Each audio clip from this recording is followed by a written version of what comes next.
ಈಗ ತಿರುಪತಿನಲ್ಲಿ ಏನಾದರೂ ನಮ್ಮ ಮುಸ್ಲಿಂ ಸಮುದಾಯದ ಸಹೋದರನೇ ಯಾರನ್ನಾರು ಒಂದು 4 ಜನನ ಹಾಕೊತೀರಾ ಕಮಿಟಿಗೆ ನಾನು ಕೇಳುವಂಥದ್ದು. ಇಲ್ಲ ನೀವು ಧರ್ಮಸ್ಥಳಕ್ಕೆ ಹಾಕೊತೀರಾ, ಇಲ್ಲ ಬೇರೆ ಯಾವುದನ್ನ ಪದ್ಮನಾಭ ಟೆಂಪಲಿಗೆ ಹಾಕೊಳ್ಳೋಕ್ಕಾಗತ್ತಾ, ಇಲ್ಲ ನಿಮ್ಮ ಮಠಗಳಿದಾವಲ್ಲ ಅಷ್ಟಮಠಗಳು, ಆ ಮಠಗಳಿಗೆ ಯಾರಾದರೂ ಒಂದಿಬ್ಬರನ್ನ ನಮ್ಮ ಇಸ್ಲಾಂ ಅವರು ಇಲ್ಲ ನಮ್ಮ SC ST ಅವ್ರುಗಳನ್ನ ಹಾಕೊಳ್ಳಿ, ಇಲ್ಲ ಒಂದಷ್ಟು ಹೆಣ್ಮಕ್ಳುಗಳು ಹಾಕೊಳ್ಳಿ, ಸಾಧ್ಯವಾಗುತ್ತಾ?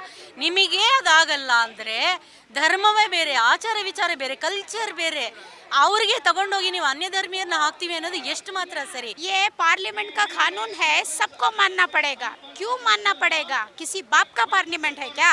ಇದು ಮುಸ್ಲಿಮರನ್ನ ಎರಡನೇ ದರ್ಜೆಯ ನಾಗರಿಕರನ್ನ ಮಾಡುವಂಥ ಒಂದು ಹುನ್ನಾರದಲ್ಲಿ ಇದು ತುಂಬ ಮುಖ್ಯವಾದಂಥ ಒಂದು ಹೆಜ್ಜೆ ಈ ಸರ್ಕಾರ. ಫಾರ್ಮರ್ಸ್ ಹೆಂಗೆ ಆಚೆ ಬಂದು ಹೋರಾಟವನ್ನು ಮಾಡಿದರೋ ಅಂತಹ ಹೋರಾಟವನ್ನು ನಾವು ಮಾಡಬೇಕಂತ ಕೇಳ್ಕೊಳ್ತಾ ಇದ್ದೀವಿ. ಭಾರತದ ಪ್ರತಿಯೊಬ್ಬ ಪ್ರಜ್ಞಾವಂತ ನಾಗರಿಕನಾಗಿದ್ದರೆ ಈ ವಫ್ತ್ ಬಿಲ್ನ ವಿರೋಧಿಸಲೇಬೇಕು.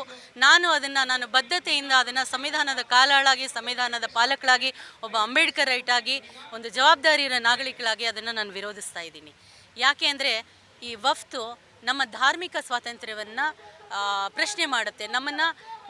ನಮ್ಮ ಕಾನ್ಸ್ಟಿಟ್ಯೂಷನಲ್ಲಿ ಆರ್ಟಿಕಲ್ 26 ನಮ್ಮ ಧಾರ್ಮಿಕ ಆಚರಣೆಗಳಿಗೆ ಸ್ವತಂತ್ರವನ್ನು ಕೊಡುತ್ತೆ.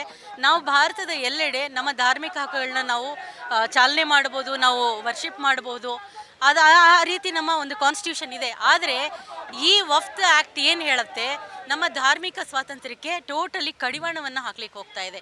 ಇದು ಬರೀ ಒಂದು ಕಮ್ಯುನಿಟಿದಲ್ಲ, ಇದು ಹಿಂದೂ, ಮುಸ್ಲಿಂ, ಕ್ರಿಶ್ಚಿಯನ್, ಜೈನ್ ಎಲ್ಲ ಕಮ್ಯುನಿಟಿದು ಸೇರಿ ಆಗುವಂಥದ್ದು.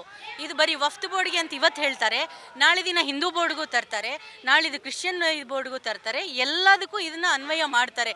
ಹಾಗಾಗಿ ಬೇಸಿಕ್ ಇವಾಗ ವಿರೋಧಿಸಲಿಲ್ಲ ಅಂದರೆ ಮುಂದಿನ ದಿನಗಳಲ್ಲಿ ಇದಕ್ಕೆ ಉಳಿಗಾಲವೇ ಇಲ್ಲ. ನಂತರ ಏನು ಮಾಡ್ತಾರೆ, 1 ನೇಷನ್ 1 ಕ್ಯಾಸ್ಟ್ 1 ರಿಲಿಜಿಯನ್ ಅಂತ ಹೇಳ್ತಾರೆ. ಸೊ ಅದಲ್ಲ, ನಮ್ಮ ಭಾರತ ವಿವಿಧತೆಯಲ್ಲಿ ಏಕತೆಯನ್ನು ಕಾಣುವಂಥದ್ದು. ಸೊ ಹಾಗಾಗಿ ಸರ್ವಧರ್ಮ ಸಮನ್ವಯಕ್ಕೆ ಇಲ್ಲಿ ಜಾಗ ಇರುವಂಥದ್ದು. ಇಲ್ಲಿ ನೀವು ಒನ್ ನೇಷನ್ 1 ರಿಲಿಜಿಯನ್ ಯಾವುದೇ ಕಾರಣಕ್ಕೂ ನಡೆಯಲ್ಲ. ಕಾಲಗಳಿಂದ ಸ್ವತಂತ್ರ ಹೋರಾಟದ ಮುಂಚಿನಿಂದ ನಾವೆಲ್ಲ ಒಟ್ಟೊಟ್ಟಿಗೆ ಇದ್ದಂಥವ್ರು. ಇವತ್ತು ನಮ್ಮನ್ನು ಒಡೆದಾಳೋ ಕೆಲಸ ಈ ಸರ್ಕಾರಗಳು ಕುರ್ಚಿ ಆಸೆಗೋಸ್ಕರ ಮಾಡ್ತಾ ಇದ್ದಾರೆ. ಅದನ್ನು ನಾವು ಯಾವತ್ತೂ ವಿರೋಧಿಸ್ತೀವಿ. ಮುಖ್ಯವಾಗಿ 3 ವಿಚಾರ ಇದರಲ್ಲಿದೆ. ಒಂದು, ವಫ್ತ್ ಪ್ರಾಪರ್ಟಿಗೆ ಏನಿದೆ ಡಿಸಿಷನ್, ಏನಾದರೂ ಇದು ವಫ್ತ್ ಅದೇನಾದರೂ ಡಿಸ್ಪ್ಯೂಟ್ ರೈಸ್ ಆದರೆ decision maker D C decision maker ಆಯಿತು ಅಂದರೆ ಸರ್ಕಾರದ ಪ್ರತಿನಿಧಿ DC ಎಷ್ಟು ಮಟ್ಟಿಗೆ ಆ ವಫ್ತ್ ಪ್ರಾಪರ್ಟಿಗೆ, ವಫ್ತ್ ಬೋರ್ಡ್ಗೆ ಇಶ್ಯೂ ರೈಸ್ ಮಾಡಿರೋರಿಗೆ ನ್ಯಾಯ ಸಿಗುತ್ತೆ ಅನ್ನೋದನ್ನ ನಾನು ಕೇಳಲಿಕ್ಕೆ ಇಷ್ಟಪಡ್ತೀನಿ. ಸೊ ಹಾಗಾಗಿ DC ಅದಕ್ಕೆ ಡಿಸಿಷನ್ ಮೇಕರ್ ಆಗಬಾರ್ದು, ಕೋರ್ಟ್ಗೆ ಅಧಿಕಾರವನ್ನು ಕೊಡಲಿ. ಸೊ ಇದೊಂದು ನಮ್ಮದು ಅಬ್ಜೆಕ್ಷನ್ ಇದೆ. ಜೊತೆಗೆ 2ನೇ ಪಾಯಿಂಟ್ ಏನಂದರೆ, ಆ ಲ್ಯಾಂಡ್ಸ್ಗಳೇನಿದೆ ಡಿನೋಟಿಫಿಕೇಷನ್ ಇಮಿಡಿಯೇಟ್ ಮಾಡ್ತಾರೆ. ಡಿನೋಟಿಫಿಕೇಷನ್ ಮಾಡಿದಾಗ ಹೇಗೆ ಹಿಂದೂಗಳ ಟೆಂಪಲ್ಗಳು, ಮಠಮಾನ್ಯಗಳಿಗೆ ಮ್ಯಾಕ್ಸಿಮಮ್ ಡಾಕ್ಯುಮೆಂಟ್ಸ್ ಇಲ್ವೋ, ಹಾಗೆಯೇ ತಲತಲಾಂತರದ